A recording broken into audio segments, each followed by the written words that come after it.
Welcome to the Lowland Catchup. It's myself, Rampant FM, and today I'm joined by Derek. How you doing, Derek? I'm good, mate. How's you? Yeah, pretty good. And Shaun, how you doing? I'm good, thanks. Yep, usual suspects. Today, just before we sort of get into it, guys, I don't know if you had noticed, Jamie Dishington's getting a wee bit of pre-season stick for a few misses. Boys are laying into him a wee bit. I noticed there was a wee bit of a FML tweet for Jamie's account went out. I think it's been deleted now, but he wasn't enjoying it. Well, I did see it was Shaun Turnbull. I noticed Sybil Shaun Turnbull, but I think antagonist probably Jack Smith as Spartans. I noticed. Aye. You'll never have me a bad word against Dish, you know what I mean. But Jack Smith, he still owes me a pint, so I'm on the Dishington side there.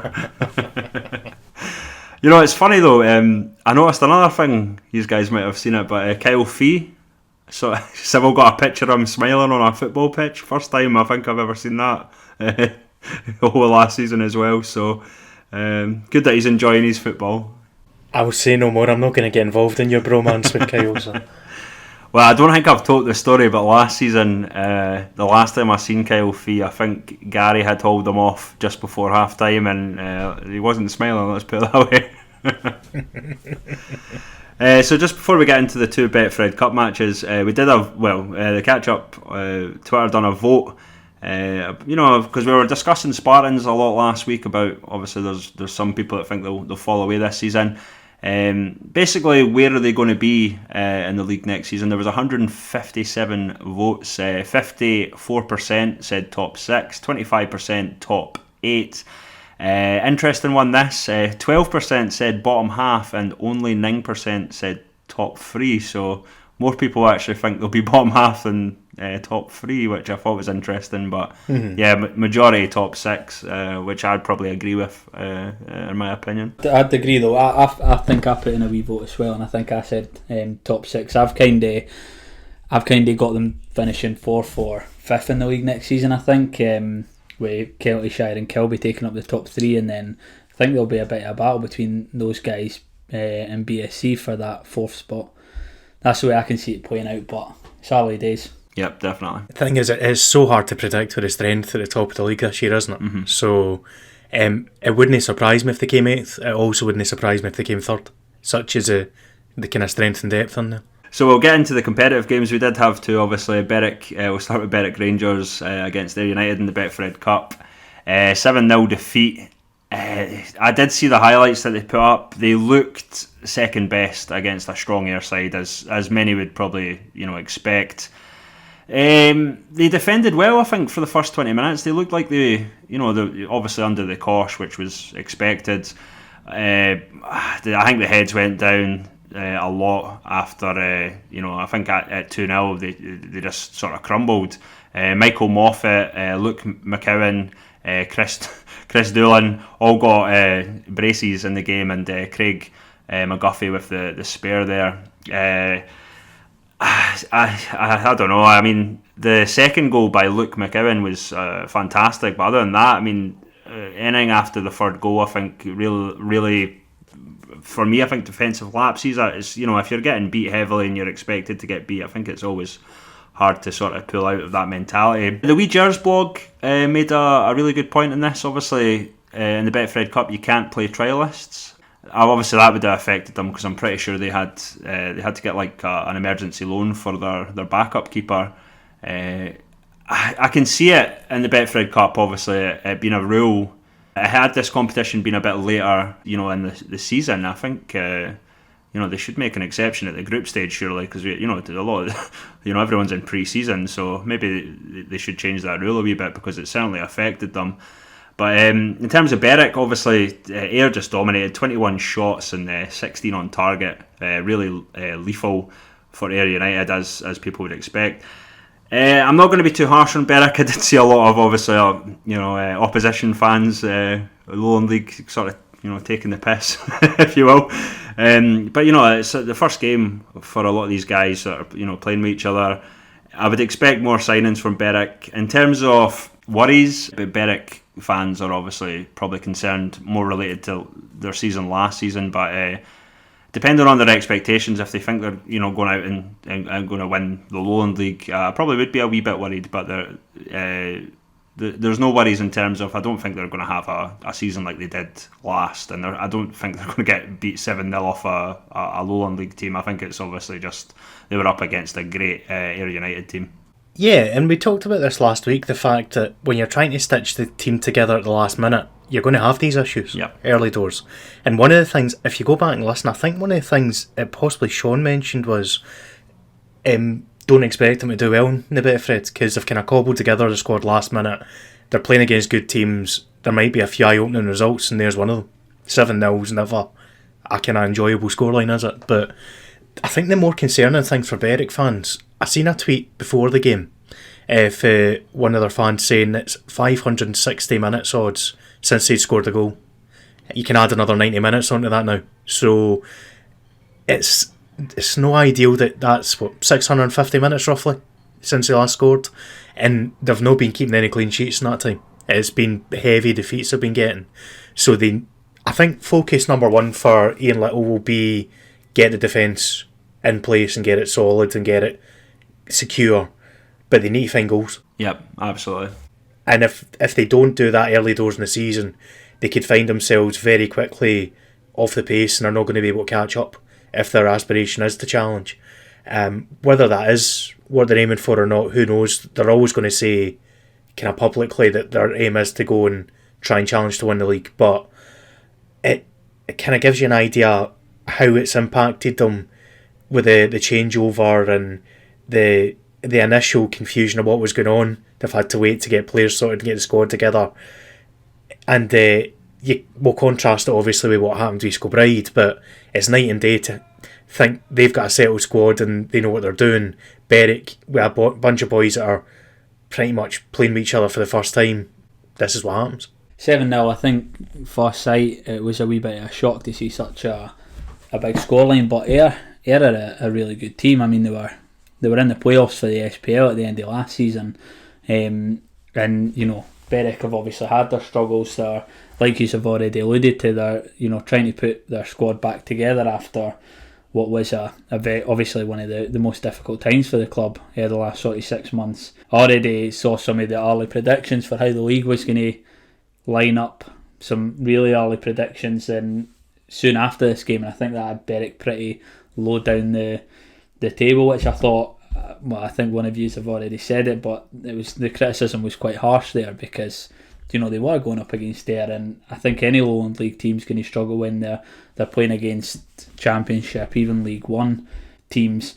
As for how their season's going to look, do you know what, I think they will want to be competitive. I don't think anybody's got them pegged for bouncing right back up, and I don't think anybody can really shoot me down for saying that either. It's a competitive league that they're dropping down to, but you know, it's one game in. They've got a few more games in the Betfred coming up against some teams that are a wee bit lower down the SPL leagues, so there should still be some good competitive games in there. But 7-0, it was a bit disappointing, but Ayr are a very good side. To our second game, East Kilbride got beat 1-0 at K Park by Albion Rovers. They were missing Craig Malcolm up front with Ross Kavanagh and Rory Payton starting.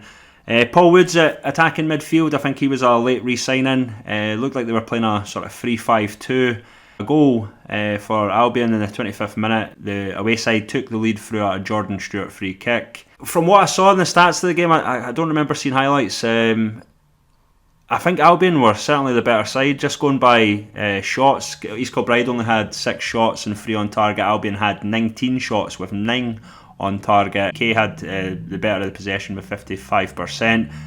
We were mentioning a lot about their midfield last week. Obviously, we felt they were a wee bit light in midfield. Certainly, Paul Wood's re-signing's fantastic. They brought in a boy called Ryan Weir. I don't know too much about him, but certainly Ryan Cinnamon, who used to be at Rangers. You know, certainly they've bolstered up that midfield. Malks has not wasted any time.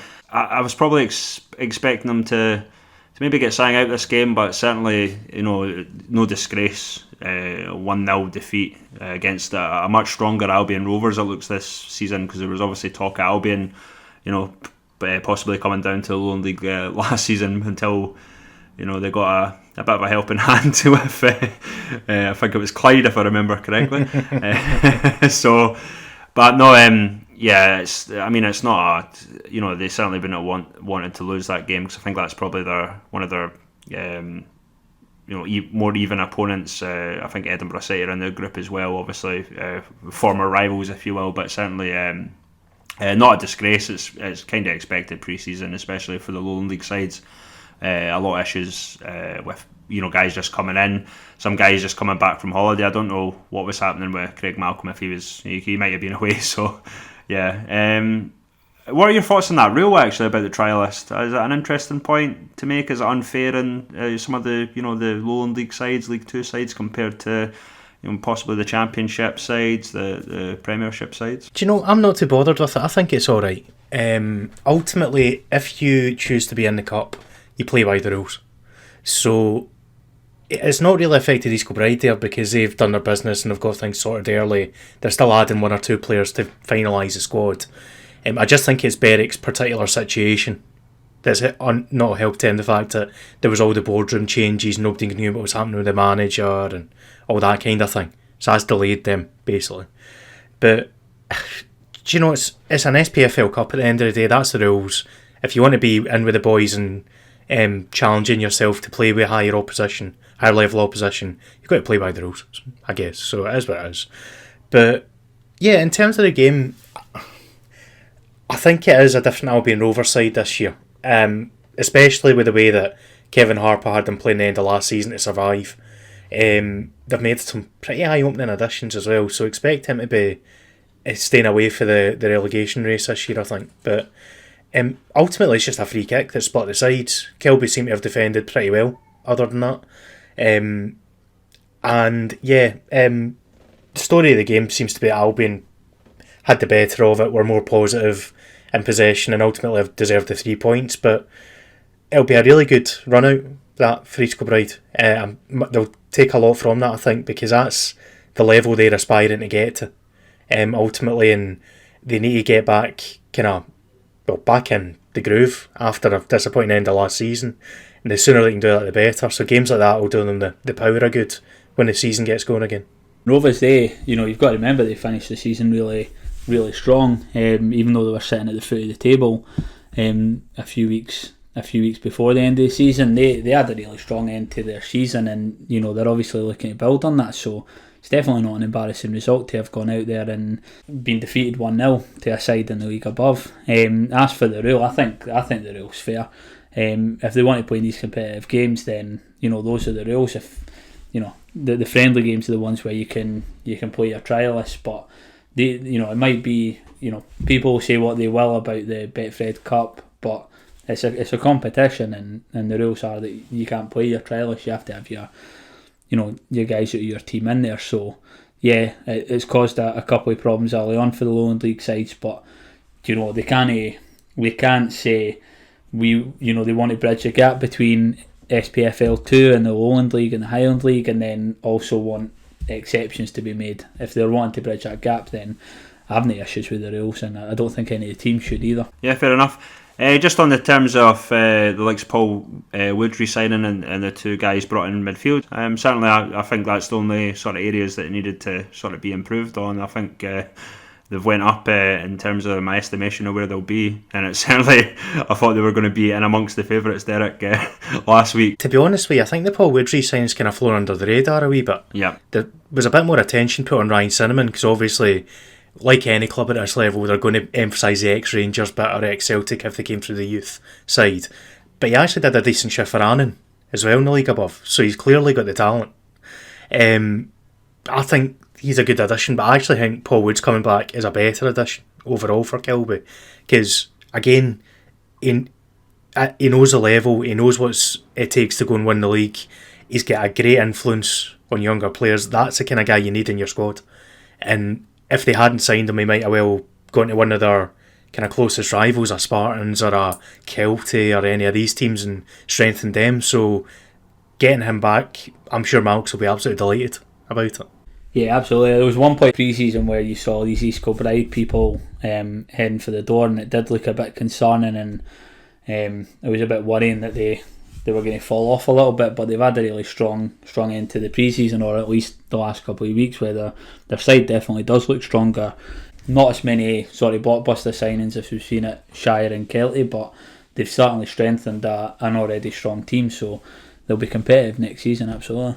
Brilliant, guys. We've tended not to cover friendlies, but obviously you were at the Kelty tournament. Shaun, how well did they play? Do you want to just sort of do a quick cap off how you think Kelty got on over the last 2 days? Yeah, absolutely. So I was lucky enough that I managed to go to both days.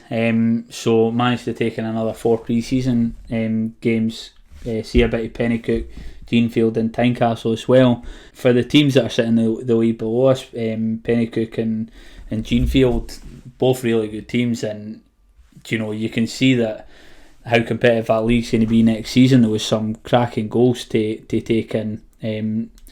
As for Kelty, the first game on Saturday against Tynecastle didn't fill me with much confidence because there was still a lot of gelling going on with the team. A few standouts though was Ross Much played tremendous. He played the full first game, and I think he's going to be a bigger part of the Kelty squad than I originally thought. I knew he was always going to play a part, but he really stood out. And Ross Phillip came back as well, and he played for a good bit of that Saturday game and pretty much held the whole team together, which was really good to see. Today, or the day recording on Sunday, I was able to go along and watch the final where they played against a really strong Pennycook side, and I think what we managed to see there was a bit more of the starting 11 or what it might look like. Fash wasn't there and Cargie was playing, and Murray Casters was on the bench. Scott Linton had fallen to left back or right back, I think it was actually, and Danny Ash went into centre back role. So there was a couple of wee changes, but it was a really strong side that were out, and they were quite impressive.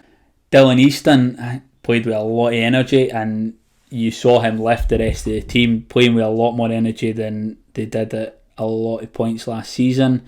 For all his criticisms at the side, Barry was a lot more controlled in his management of the team. A lot of good advice without, he's had a bit of reputation in the past for perhaps getting frustrated with his players a bit too easy, but it's pre-season, so it's hard to say whether how it'll look when they're maybe one goal down in a competitive league game. But he certainly managed to coach the players really well over these 2 days, and the team just looked really strong, to be honest. All these new signings. Today Ben McKenzie saved a penalty from Pennycook. Scott Linton played really strong at the back. Thomas Riley was a strong sort of holding midfielder. Hubby was his usual self, playing some really good long balls. Dodds had an excellent game and scored a couple. The side looked very impressive. I was a wee bit sceptical up until today, but if they can play in the same manner in which they did today, I think Kelty are definitely a team to watch this season. See, on the Saturday, did Ross Phillip play right back, just out of interest? I believe so, yeah, I think he did. Yeah. Aye, and he played really well. I don't think Danny Ash played on Saturday, and I think he took that position up, but he played obviously a lot of injuries he's had. He played a lot of that game, and he played extremely well. I think about half an hour in, he had one pass that was just kind of to nobody. Apart from that though, every touch of the ball, he seemed to do something that had a positive impact. He was outstanding. The two Rosses were outstanding on Saturday. See, I think also, just another note on this, I think Tynecastle are quite a deceptive side. I know they're in one of the conferences in the East of Scotland First Division, but they have brought in some really good players this summer. Mm-hmm. Obviously, you're expecting Kelty to beat them, but I think they're probably one of the favourites for the First Division conference to go in the Premier next season, I would imagine. But obviously we know Jordan Hopkinson went there. I think we all rate him as well. So obviously I couldn't get to the games, unfortunately, but I'm looking forward to seeing them next week. And Beath are very solid as well, so that'll be an interesting test for them. I mean, I've only got one thing to add on Kelty that amused me. I saw on Twitter somebody referring to Gary Chen as the Lowland League version of Alan Hutton. Just because he's bald? Yeah, basically I think it's a first attempt at a lookalike competition for this season. I'm not sure Gary will agree with it, to be honest. But aye, that tickled me. And talking of pre-season, I'll be going down to Dunbar next weekend to see BSE down there. So brilliant. I'll let you know, obviously, next week in the podcast what I'm thinking of how Swifty and the boys are looking as well. Just a note, actually. I was playing FM the other day. I was obviously testing out a few things. Alan Hutton moved to Celtic in the game, so I don't know what that was all about. I can't see that happening. It was a weird one. I was like, okay, FM, this is why it's just a game. Oh, strange one. Obviously, Muzza, you asked a few guys for a few questions. We're still pre-season. We've only got a few competitive games to cover and some talking points, obviously. Jonathan Needham asked us a few questions. I think we're going to cover the likes of league positions, who we think top scorer is going to be, assisters, guys like that next week before the season starts. But I think what we'll do is we'll cover the ones to watch. Yeah, just guys we think are going to be good for their team. Anyone that probably doesn't know the league or hasn't seen the teams before, we'll pick out a few names. I think we'll do an alphabetical order like what we've been used to the last few weeks. So we'll start with Berwick Rangers. My pick is obviously Kieran Chalmers. I've spoke about him the last few weeks. I do rate him as a player. I think when he left Kelty, it wasn't too much of a shock. I think it was just the fact that he probably didn't fit into the structure. Obviously, we know he's a bit of a goal threat from set pieces. He's got a few goals last season for Kelty, not just with his head, but certainly with his feet as well. Certainly a danger at set pieces, but not just that. He's a good defender, good defensive mid. So he's definitely my pick for Berwick Rangers. Darryl Healy's my pick because the last time he was down at this level, the year Selkirk had a brilliant season under Ian Fergus, and then I think they also had a middle manager before Fergus came back, didn't they? But that season it was 15 to 20 goals, wasn't it, in the league? So we mentioned at the very start about how not only they need to sort out defensively, they need to get scoring. Healy's the one that I think they'll be looking towards to find the back of the net more often than not. And given that he's got the history at this level, that obviously the league wasn't as strong then, it'll be interesting to see if he hits the ground running the same way. I've not looked too much into Berwick's squad, so a lot of what I've seen has come from Kelty, but from last season, Cammy Lumsden's one that I'd like to see go in there and potentially do quite well, because he's a young lad, played really well in the under-20s. I'd like to see him go and play some first team football and do well for a Berwick side that I think he's got the potential to. It's looking like a bit, when we looked at last week, it's looking like a bit of a depleted squad at the moment, so he's potentially going to get a little bit of game time, and it'd be good to see him do some stuff. Yeah, certainly. Well, from what we've seen, we saw a lot of the Kelty under-20s. Cammy Lumsden looks like I think he could do well, and I think he was ready for the sort of move up to the first team as well. So yeah, good shout for Berwick. Bonnyrigg Rose Athletic. There was a few boys for me actually, because I do like a lot of Bonnyrigg team, but I think the obvious one, I really wanted to go with Lee Curry, to be honest, but I'm going to go with the obvious one and say Dean Brett. He's obviously had the experience higher up. He's played for Cowden Beef. The few times I saw Bonnyrigg, I didn't see a lot of them last season, but he was certainly the standout for me. He seemed to do really well, pushing the line up, and then obviously getting forward as well. So I would say the standout for me is Dean Brett. Yeah, he seems to be a real leader for them as well, which obviously you need guys like that to push your team forward when things are beginning to get a bit tough, especially when it looked at half time in that playoff game that they were about to bottle it ultimately with the sending off and so on. Still remember myself and Shaun at Cove thinking, oh god, they've thrown it away. But I won't go for Dean. I'll go for Kieran McGahey, I think, because when I saw Bonnyrigg a couple of times last year play BSC in pre-season and also in the Cup, he was a guy that really impressed me. Like, he's pacey, powerful, strong, knows where the net is. He's just going to be a right handful for any defence he comes up against, I think. So I'm just looking forward to seeing him again, to be honest. Yeah, I rate him as well, Moz, actually, from what I've seen of him. By the Bonnyrigg games I saw last season, I think it'd be Ross Gray. I think that's the standout to see how he plays in this league. He's got a bit of experience in the leagues above, but I like your guys who play with a bit of energy, and he was one of those Ross Gray's got to be one that I think he could be going to give a lot of energy and lift the whole team. I think that's something they're going to need next year when they make the step up. BSC Glasgow, I'm going to go with Paolo. I'm going to go with Martin Green. Already in my team of the season for this season. He doesn't always get the goals. Obviously Tamor kind of scored more than him last season, but the way he holds up play, the experience he has, obviously the back of defenders, keeping them under pressure. We mentioned a lot about BSC being streetwise, physical. Martin Green's a lot to do with that. I would say. I wouldn't say we underrate him really. It's just the fact that when we tend to talk about strikers, we tend to talk about goals in this programme. Certainly, I would say we rate Paolo, but I just hope that he knows that. He's my pick for BSC Glasgow, but there's certainly a lot of names that could be mentioned. Yeah, I think you've already said his name, but Tom Moore, I think it'll be a big season for him. He scored all the goals. Well, he scored a lot of the goals last season, and just to see how it goes this season with a more competitive league. We've seen a lot of big defenders come into the league this year with all the numerous signings that have been made. I think he's going to be looking to repeat, but it's going to be a big ask, and probably across BSC they're going to be looking to spread the goals out a little bit more. So yeah, I think he's the one to watch for myself. See, this is where my bias is going to kick in, because I've got about 3 or 4 names I could come up with. But I'm going to pick out Deco Hughes, because I think that last season I don't think he quite got the credit he deserved for being the driving force in midfield. He only got better when Robbie McNabb came back, and because essentially McNabb was just covering the backside of the midfield and allowed Declan Hughes just to go forward and create and score and just be the linchpin, the driving force of that midfield.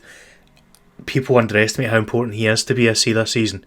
If he has a good season, there's nothing stopping Swifty and Co chasing the league. So yeah, Declan Hughes is my pick. We'll move on to civil service strollers. I have to do this, guys. I have to pick Churchy. I believe from what he said on Twitter, he might be missing the sort of first few games of the season. I don't know if that's for injury or obviously other commitments. I might be completely wrong about that, but it's just what he said, mentioned to Kyle Fee. So certainly he was a massive player for Civil. A lot to do with them almost getting top 4. Certainly every time I saw him, I know I didn't pick him in my team of the year, but certainly he was sort of the danger guy for Civil, along with the likes of Jordan Hopkinson, who's moved on. And if he is injured or he is coming back, that would be a massive boost to Civil, depending on obviously when he comes back and whatnot. But certainly he's my pick for civil service strollers. Clapperton, I think he had a really good season last year, and it's going to be one for, again, I suppose similar to Tom Moore, that we want to see if he can repeat again this year, in a Civil team that's seen a fair bit of change over the off season. I did think about Andy Mayer, but that's just because that name sticks in my head when it comes to strollers, because that's all you hear from the keeper. But Scott Clapperton's the one that I think he had a really strong season. It was a season where they rotated that midfield quite a lot. But yeah, I think he's set for another strong season. You kind of stole my thunder, because I'm waiting to say Andy Mayer.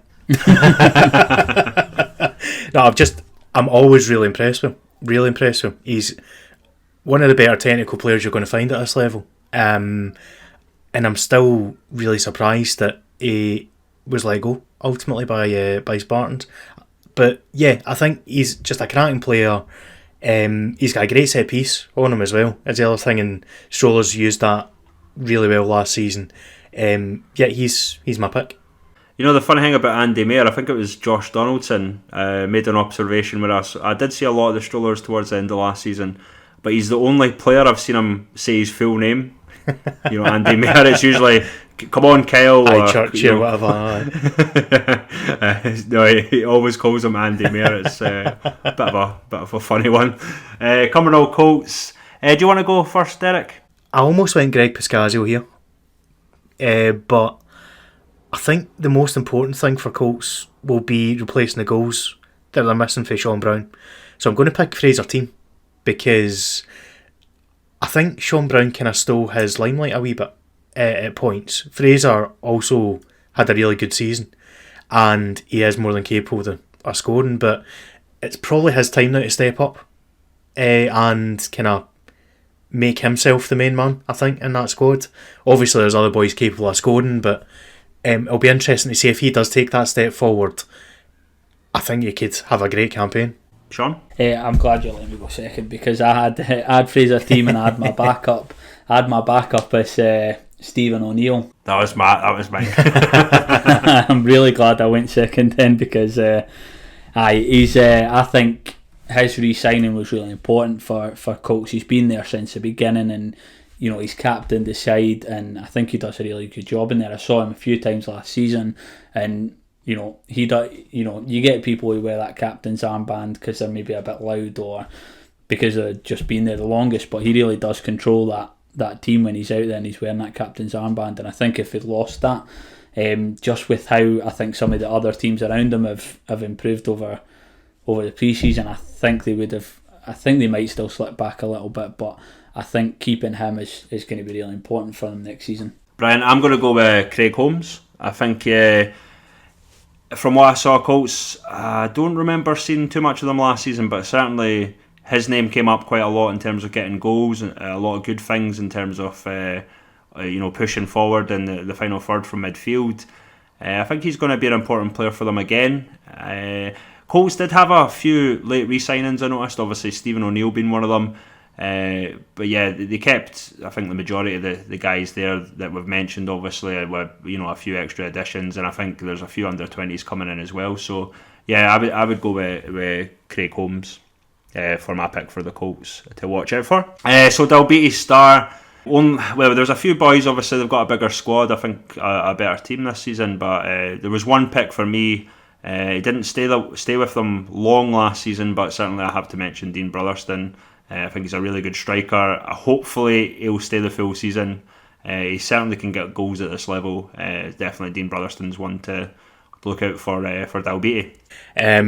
I think there's two picks here. Dean Brotherston's one of them. The other one's Lewis Sloan, because he's just such a talented player for that team. I think he's probably capable of stepping up to a higher level as well. But he's shown great loyalty to Dalbeattie, and he makes them tick. And he's always quite underrated, I think. So Lewis Sloan, just as a all-round creative force in midfield. Yeah, I think just before I get on in mind, I think Lewis Sloan's the one that I had in my mind as well, because he's when I saw Dalbeattie a few times last season as Kelty's bogey team, they obviously played very well against them every time, and he was always seemed to be the standout player, but he didn't, like you say, he didn't seem to get much. You didn't hear much about him as the season went on, so I think a Dalbeattie side that we all expect to get stronger this season, he's going to be the big standout. I think Curtis Wilson at the back as well. He's a big name, and I think he'll be kind of in a similar boat to Lewis Sloan, where continuing on for his previous experience, I think will be an important part of this Dalbeattie squad moving forward, which I think they will move forward. So there's some important players in that team. East Kilbride, Shaun? I'm going to guess here that I might steal a few people's thunder, but I think Rory Payton is going to be the standout for East Kilbride. I think he had a really good season at Gala last year, and this is a step up to a squad that they're better built than Gala, and because of the location, I think they're a better, stronger team. They won the league last season, and they're looking to compete this year. I think Rory Payton's going to be huge, and it's going to be really good to see what he can do with these players around him, because he was certainly impressive when he played last season. I'm going to go Paul Woods, I think, because I just think that him coming back, he's going to be relied on as a creative force, especially now with Jamie Longworth moving on. I think he's just going to be key to them, making them tick this year. And Rory Payton is what was going to be my pick, I think, because he brings so much needed pace to that attack. I think the one thing they lacked in the Cove game was a bit of pace and power, which they've now got up front. But yeah, Paul Woods for me. Interesting. I'm going to go with the captain, Craig Malcolm. Obviously missing against Albion Rovers. I'm not sure. We don't know what's happening. I don't think he'll move away or anything, but certainly top goal scorer in the Lowland League last season. It's interesting that they brought in the likes of Rory Payton and Ewan McPherson and stuff. I don't know what that signals at the moment, but he's my pick for East Kilbride, Craig Malcolm. Shire, Mozza? Mark Miller is my pick here because thought so. he just really impressed me when I saw them a couple of weeks back. I genuinely think he'll get double figures in the league this season. He's that kind of guy that as a box-to-box midfielder, he'll arrive unannounced at perfect time when the ball's pulled back to the edge of the box. He's got a great strike on him. He's also capable of putting a header in for a cross that he scored a goal against Blackburn doing. All-action midfielder, and I think a lot of people don't actually realise how good he is. I suppose this is a team where you could pick out a handful of players quite easily. I think I will go with probably Shaun Brown, because I was quite impressed with what he did at Cumbernauld Colts. I think somebody's already said it, but I think he will be a loss there. It'll be interesting to see how he fits into this team, how he can play up front with Flynn and McDonald, who we all like. It's obviously quite a star-studded team that they've got there, but I'm quite interested to see how Shaun Brown can perform in that squad. There was a few in mind for me. Certainly Matty Flynn was one of them. Bobby Barr was another one, but since he's getting a lot of stick, I'm going to go with Jamie Dishington. I think Dish will, I think he'll do well at Shire. I think he won't be missing sitters of that all season. I just have visions of him scoring against Spartans and causing a riot, so the winner against Spartans or something, so that would be stick ended there, wouldn't it? I can see stories building. So yep, I'm going to go with Jamie Dishington. We certainly rated him last season. We were the Jamie Dishington fan cast apparently, so he'll be fantastic at Shire, even though he's got a wee bit of stick early on for it, missing a couple of sitters. Edinburgh Uni, we don't know their squad, unfortunately. It's still a bit of a mystery. We should know more information soon, obviously. I think the main guy, I think we have to shout him out a wee bit. Certainly Doran Agunro. He's one of the harder jobs in the league, I would say, with the uni teams. Does a fantastic job every year, but I think this season's going to be very difficult for Dorian and the boys. Again, we don't really know too much of their team though, but at the moment I would be a bit worried. We talked about it last week, but obviously the strength of other teams coming into it, basically.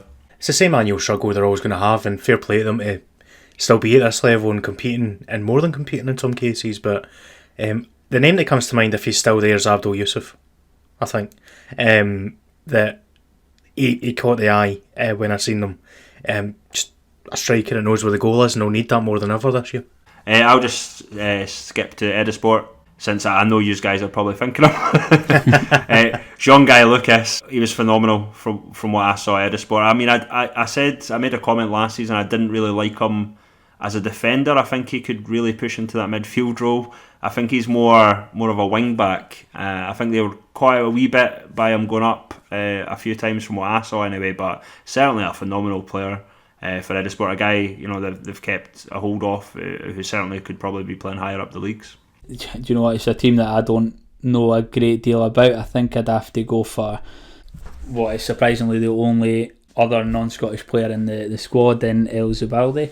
I think he had a really good season. Like I said, I didn't follow much of Edisport last season, but he was a name that I heard the most, I think, to be honest, coming out of there, along with Jean-Guy Lucas and maybe Pat Scullion when he nipped in there for a wee bit as well. But I think he was a strong player. I heard a lot about him last season, and the fact that he's around for what's going to be a big year for Edisport, I think, will be really important. Yeah, I think I'm kind of struggling with this one, because part of me wants to say Dom Slattery, but I don't know quite how much influence he'll actually have on the team itself from the kind of the full-back position / defence position he'll be in. He was a name that I spotted coming in that was interesting, but David Sinclair's probably the one to go for. Sinky, yeah. He's got great experience. Was obviously with Livy, good couple of years. He's still only 28, which amazed me. I thought he was older than that. But great experience, and that's exactly what that squad needs. Do you want to continue with Gala, Derek? I'm going to go big Phil Addison with Gala, because we mentioned our kind of fears with the squad and what was happening. Him coming back as a linchpin will be really important, I think. And they'll be absolutely delighted that he's signed back on, because there's a fair few changes in there, and he's a guy that you can just rely on, no nonsense, and knows exactly what he's doing. I think I'm going to go for the young guys that I've seen a wee bit of last year as well, and it'd be Chingy, Alex Chingwala. Do you know what? I saw him a lot last season, and I think he's going to play a massive part. He was a natural leader when he was playing in under-20s or the development league, and I think him going down to Gala, a team that are potentially going to struggle a little bit, I think he's going to make up a big part of that Gala squad as they essentially look to sort of rebuild this season, I think. Part of me really wants to say Scott Taylor-Mackenzie, because I rate him quite a lot, obviously.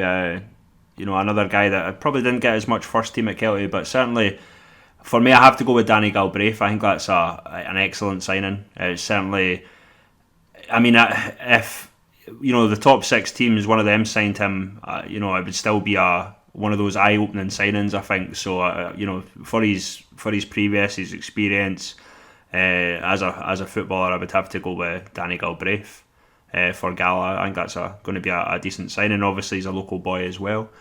I'll continue with Gretna 2008. For me, for the guys that stayed there, Jake Smith, I thought he was good when I saw Gretna again.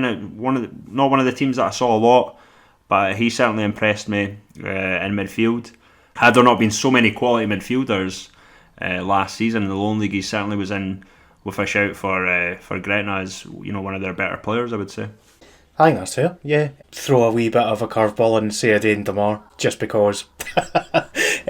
Just because it was the most interesting signing I've seen all summer, I think. Came out of left field, obviously, and Chris Humphries knows him for international business, but it's not every day that you can see a full international signed on for a Lowland League side, so I'm really curious to see how he plays and what kind of impact he has on the team. Don't know if it's a bit of a cheat pick, but I've got to say Chris Humphrey. And I think depending on how they build the squad up, he might end up playing a little bit. And yeah, obviously more than just being the player down there, I think he's going to have a huge impact on their season. If he does get on, it's going to be him lifting the players around him by being on the pitch there with him, and the standard that he's going to set with having a pretty successful playing career. I think he's going to be stand out, obviously, because he's a manager, but also if he has any impact as a player, I think it's going to have a big impact on their season. Do you want to continue with Kelty, Shaun, Kelty Hearts? Kind of said it earlier on. I think Ross Much is going to be the standout. Obviously, talk about him a lot because we get to see a lot of Kelty. But from what I've seen this season, last season he took that step up. You could tell he was an under-20s player who was transitioning very well into the first team, but he's not that this season. You can tell he's going to be one of the stalwarts, and to be able to be in that position when there's so many good players coming in, that I think is pretty incredible, and I think he's got to be the one to watch this season. Definitely, he's a young boy as well, so he's got a lot of playing years ahead of him. Dylan Easton, for me, I think that he's the most talented creative midfielder in this league now, and if he plays well, Kelty will be challenging for that title that they want. Interesting. I was actually going to go for Dylan Easton too, but since we've not really mentioned him, and he's such a huge player for Kelty, I'm going to go with Stephen Husband. I think it's going to be interesting between Dylan and Stevie Husband if who's going to be the most sort of creative and gets the most goals. I think although he was in a lot of team of the season, Stephen Husband last season, he's going to be up against players, and obviously in the Kelty squad as well, that are off a similar calibre. I think it was easy to pick out Stephen Husband last season for one of the better players in the league. Now that other teams have improved, and certainly Kelty have improved also, it's going to be interesting to see how better he becomes as a sort of mainstay in the league as well in terms of a player. We'll move on to Spartans quickly. As much as I want to say Nicky Reid, as much as I like him, Aaron Scott, one of the few transfers that Spartans made last season, every time I saw him, I was really impressed by Aaron Scott. So in midfield, I think it's a class re-signing for them, and certainly I think he's a guy that can just go from strength to strength for Spartans. For Spartans, for me, I think I'm going to go with I think our first goalkeeper of the run through in Blair Carswell. I think he's got some hype to live up to this season, but also, and we've talked, I don't want to repeat myself again, but the league is getting so much stronger, and he's going to have the likes of Fash at Kelty, or even Rory Payton with the firepower behind him at East Kilbride, putting in chances. He's going to have his work cut out to keep up the reputation this season, but I think he's definitely up to the task, and I think he'll be a big part of, if Spartans can stay up there, competing, even challenging, he's going to play a big part. Do you know, I'm going to stick with it anyway. Got to go with the cat, because the reason I was going to say, in addition to what Shaun said, because he summed it up pretty perfectly, Spartans are built as a team that win narrow games, and they keep things tight at the back, concede one goal maybe here or there, and they don't go and score 4 goals generally. They're not that kind of tip in the side normally. If they want to go and challenge for the league, Carswell has to have a great season, and he's more than capable of it. He's one of the best keepers in the league. Stirling Uni, Derek? It's a hard one this year, isn't it, for Stirling? I'm going to say Chris Geddes, and it might seem like a bit of a cop-out, but I don't think he'll be playing. Trying to avoid that with Edinburgh Uni there, we're going with the manager. But I don't think he'll be playing that much this year, but he'll still be registered, I'm sure. Knowing Chris, he'll still want to get a goal or two and show the youngins how it's done. But I think he genuinely is the key man there, because he takes on so much responsibility, and he's so just night and day. That's his thing. He's that leader of that team, and he'll live and die by the sword kind of thing. So yeah, I'll stick with Chris, I think. For the Stirling Uni, I think you're right, it's definitely a tougher one, because there has been such change, but I suppose with all that change, you've got to kind of look to your captain, and I think I'd go with Angus Miller, in that he's got to hold it together. He's probably got a bit of experience with that already.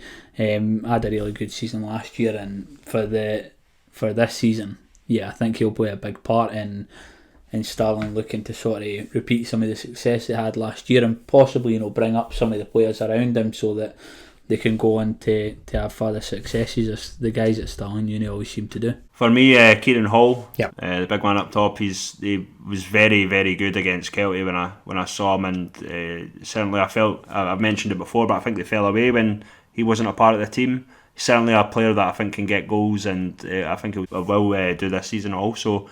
We'll move on to Vale leaving.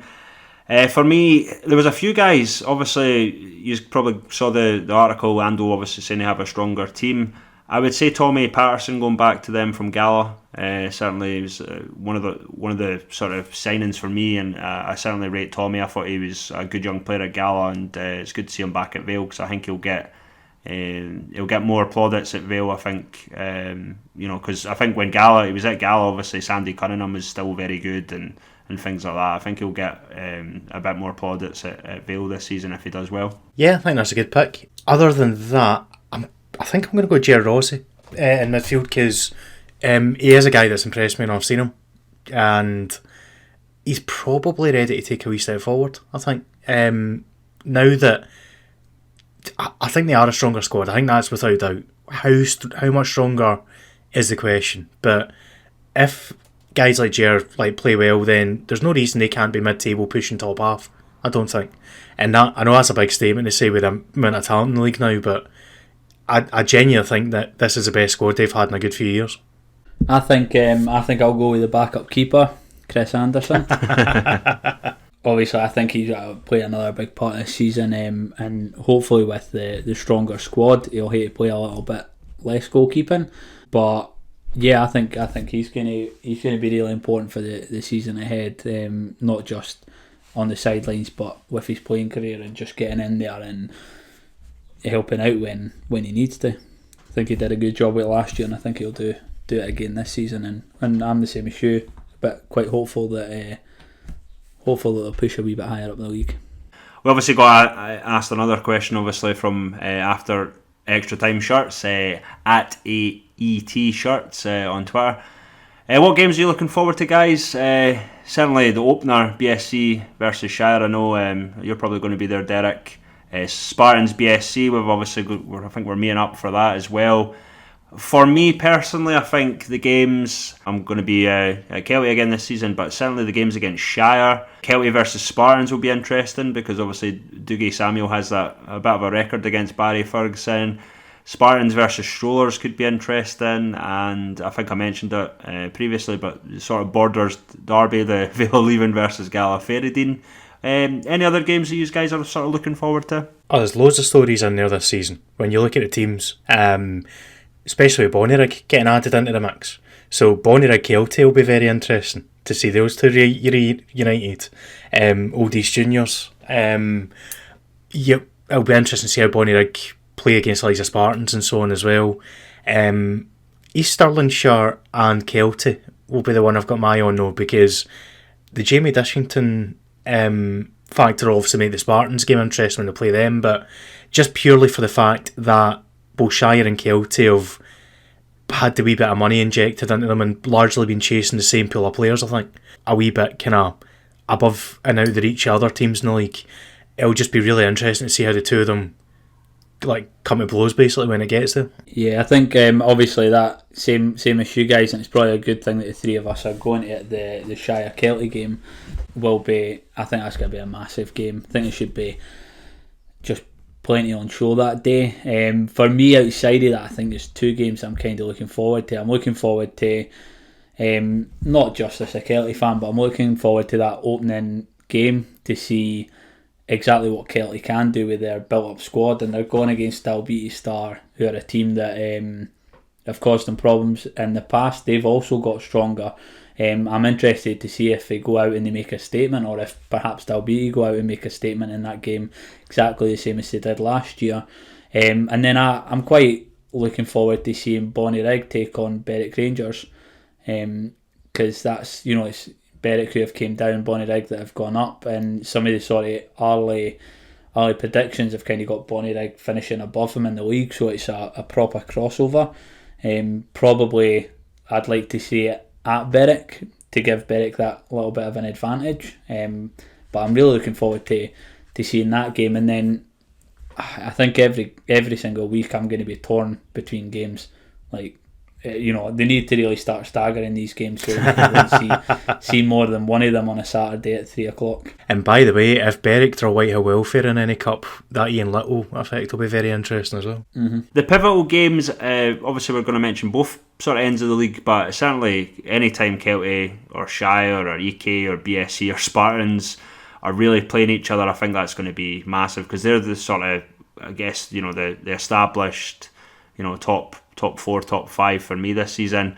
Certainly I mentioned obviously Vale Leven versus Gala, and then obviously Gretna added into that sort of border rivalry, and I suppose you could throw Berwick in there as well. I wouldn't probably put them as low as the other teams I'm thinking, but certainly I guess every game's pivotal, I would say, because it's they only play each other twice a season. So, but yeah, they're the sort of games I would say. Let's see how Kelty get on with Shire and EK and BSC and Spartans. Anytime they sort of play each other, I would say it would be interesting who's going to drop points. And the danger of going to cliches, literally on any given Saturday, any team can get points off any team in this league. That was your catchphrase last season, mate.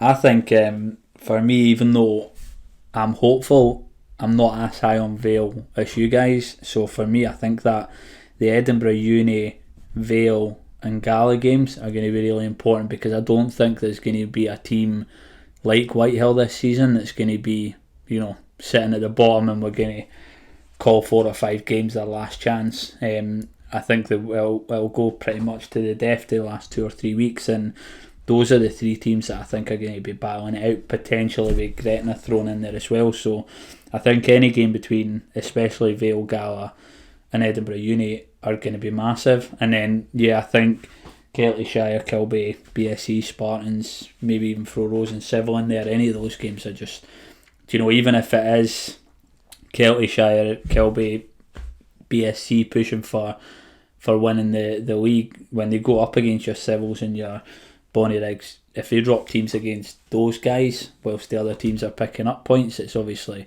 those could be pivotal points in the season as well. But 6-pointer wise, Kelty Shire, Kelty Kilby, Shire Kilby, those kind of games are going to be really important for these guys who want to win the league. Brilliant, guys. Next week's fixtures, next Saturday it's Stranraer versus Berwick Rangers at Stair Park, and East Kilbride play St Mirren at K Park, both in the Betfred Cup.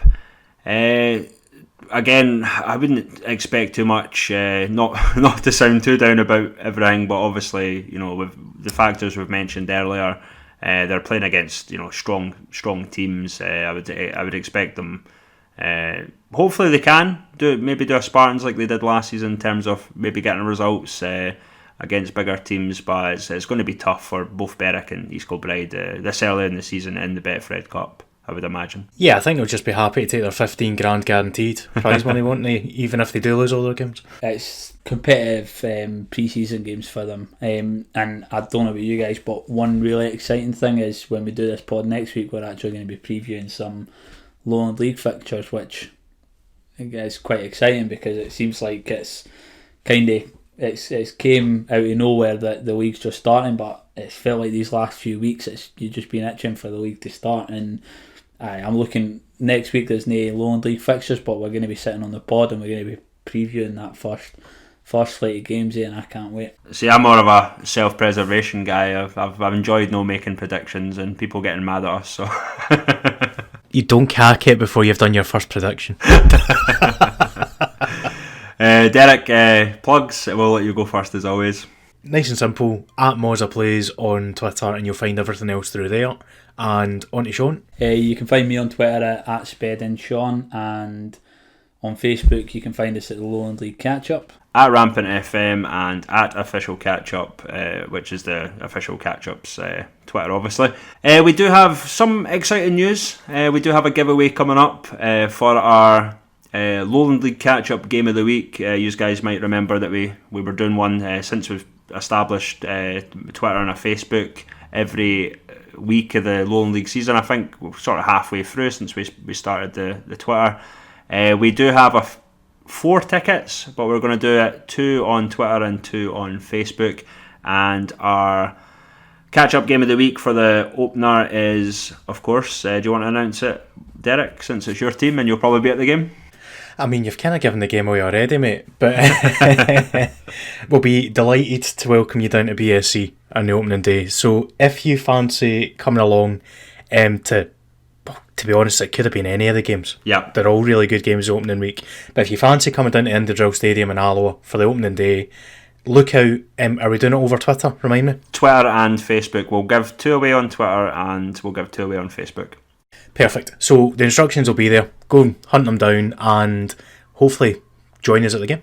Yep, brilliant. It's probably going to be one of these, like, share, retweets and all that sort of stuff. It'll be our first one, so it'll be an interest and see what the response will be. But certainly that's going to be an absolute cracking game, BSC versus Shire. What a way to open the season. You obviously mentioned other games as well, but certainly it's good. We obviously want to thank BSC for offering our tickets. It's the first time we've done this sort of thing, so thanks to Michael and George for arranging it for us. It's going to be fantastic, and hopefully if you enjoy what you see and you're local to Alloa, I know a few Shire fans might want to have a free away day as well. So, but if you are local to Alloa and you want to make the game, BSC are doing season tickets for £25. So look out for that as well.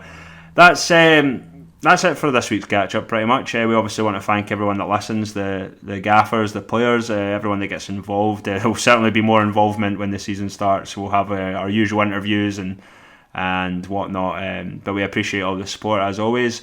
Until next week, we'll see you soon. See you later. Catch you later.